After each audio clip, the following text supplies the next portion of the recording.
반갑습니다. 오늘은 신신명 이행 단막증의 통연 명백. 승찬 스님이 가르치는 것은 마음입니다. 저는 제 공부 표준을 잡기 위해서 일행에서 지도문안을 73장까지 계속 가지고 가려고 합니다. 지도문안 단막증의 통연 명백. 지극한 도는 어렵지 않다.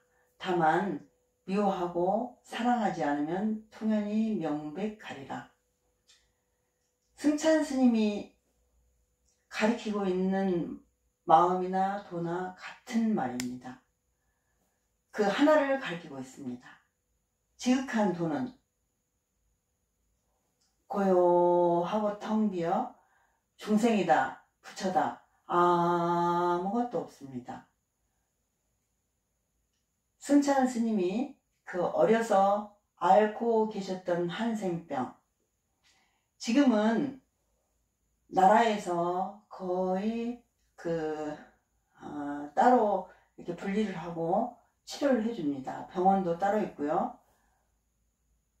허준에서 등장하는 그 한생병자들의 이야기를 보면 과거에는 뭐 속설일 수도 있습니다. 그분들이 나타나면 그 사람을 잡아먹는다고 해서 민가에 그분들이 나타나면 돌팔매질을 하면서 죽을 만큼 때리기도 하고 또 도망가기도 하고 그분들을 안 보려고 정말 애를 썼습니다. 나를 사람들이 꺼려하고 피하고, 사람은 사람과 사람이 어울려 살아야 되잖아요.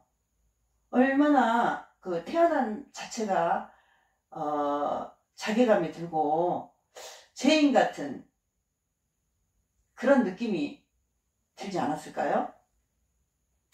그리고 또 인과를 잘못 설명하면 전생에 네가 죄를 많이 지어서 이 생에 네가 그런 몸을 받았고 그런 삶을 산다고 하잖아요.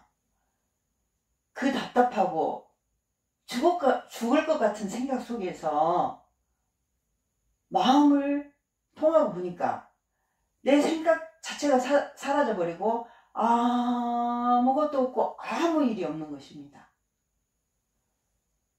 한 생각 벗어나니까 모든 고통이 사라졌습니다. 죽을 것만 같던 고통이 사라지고 편안합니다. 우리들에게 깨달음은 어렵지 않다. 네 생각을 따라가지 않으면 지금 바로 마음이다, 도다, 승찬 스님의 그 한량없는 자비, 은혜입니다. 깨닫지 못한 중생은 증은 미워하고 배척하는 마음이고 애는 좋아하고 끌리는 마음입니다. 우리는 일상에서 미워하는 사람이 있습니다. 제발 저 사람하고 내가 죽을 때까지 안 만났으면 좋겠습니다. 그런데 안 만났으면 좋겠는데 꼭 피할 수 없는 자리에서 만납니다. 생각지도 못했던 마지막 그 버스 시간에 버스 정류장에서 딱 부딪히기도 하고 또 엘리베이터 안에서 아무도 없는 엘리베이터 안에서 둘이 딱 만나기도 하고 참 귀신이 고칼로리십니다. 제발 안 마주쳤으면 좋겠는데 또 사랑하는 사람은 만났으면 좋겠습니다. 오가며 그 집 앞을 지나노라면 그리워 나도 몰래 발이 머물고 못 만나서 애가 탑니다. 미워하는 마음이나 사랑하는 마음이나 거기에는 끈적끈적한 접착제 같은 게 붙어 있습니다. 주착이죠. 보고 싶고 보기 싫고 내 마음이 사랑하는 사람에게 미워하는 사람에게 딱 붙어 있는 것이죠. 어떤 선사가 이런 말씀을 하셨습니다. 사랑하는 마음과 미워하는 마음을 저울에 딱 달면 주가 너무나 그 일정량이 똑같아서 추가 움직이지 않는답니다. 주착하면 그러니까 사랑하는 마음과 미워하는 마음 똑같다는 것이죠. 그러니까 주착하면 우리가 보통 자기를 살펴보면 압니다. 사랑하는 사람이 있어도 그렇고 미워하는 사람이 있어도 그렇고 이리 가도 그 말 저리 가도 그 말 사랑과 미움은 숨길 수가 없습니다. 언젠가 그 빵집에서 찻집에서 차를 마시고 같이 곁들여서 빵을 먹는데 그 빵 위에 이게 단물을 쭉 이렇게 뿌려놔서 빵이 달달하더라고요. 근데 이제 빵을 다 먹고 그 단물하고 빵가루가 접시에 이렇게 흘려 내려져 있거든요. 근데 어느 틈에 파리가 딱 와서 그 빵가루를 슉슉슉슉 먹고 이제 가는 겁니다. 그런데 이제 계속 저는 지켜봤죠. 파리가 어떻게 하나 보자. 그런데 뒤에는 파리가 먹지도 못하고 날아가지도 못하고 꼼짝달싹 못하고 거기에 붙어있는 것입니다. 증에도 마찬가지입니다. 놓을래야 놓을 수도 없고 갈래야 갈 수도 없는 생각 속 그 감옥입니다. 그 마음이 단막, 고요할 막입니다. 다만 고요하면 고요하다가 무슨 뜻일까요? 아무 행동도 않고 가만히 앉아있는 게 고요할까요? 그래, 그럼 그것이 고요라고 합시다. 몸은 가만히 있는데 말도 않고 아무도 없고 오직 나만 있어요. 그런데 내 생각은 수없는 말을 합니다. 아무것도 없는데 어디서 이런 생각이 올라오는지 지나가 버린 일들을 붙들고 옆에 있지도 않는 남편을, 아내를, 자녀를, 며느리를, 친구를, 온갖 사람과 물건, 천지 만물 전체를 끌어들여서 미래까지 그림을 그리면서 소설을 씁니다. 그 소설은 끝이 없습니다. 사랑했다가 금방 또 묘했다가 또 내 마음에 드는 예쁜 짓을 하면 또 그렇게 소중하게 보였다가 변덕도 죽걸 듯 한다 그러잖아요. 가만히 있는데 마음이 온갖 짓을 다 하며 시끄럽습니다. 눈 밝은 승찬 대사가 너의 그 생각의 꿈에서 깨어나라 하십니다. 스님 보셔요. 저 두 눈 뜨고 잠 안 자고 있거든요. 분명히 눈은 떠서 잠은 자지 않은데 자기 생각 속에 매여서 소설을 쓰면서 꿈을 꾸고 있습니다. 꿈꿀 때는 그 꿈이 허리도 틀림없는 사실이고 현실입니다. 집에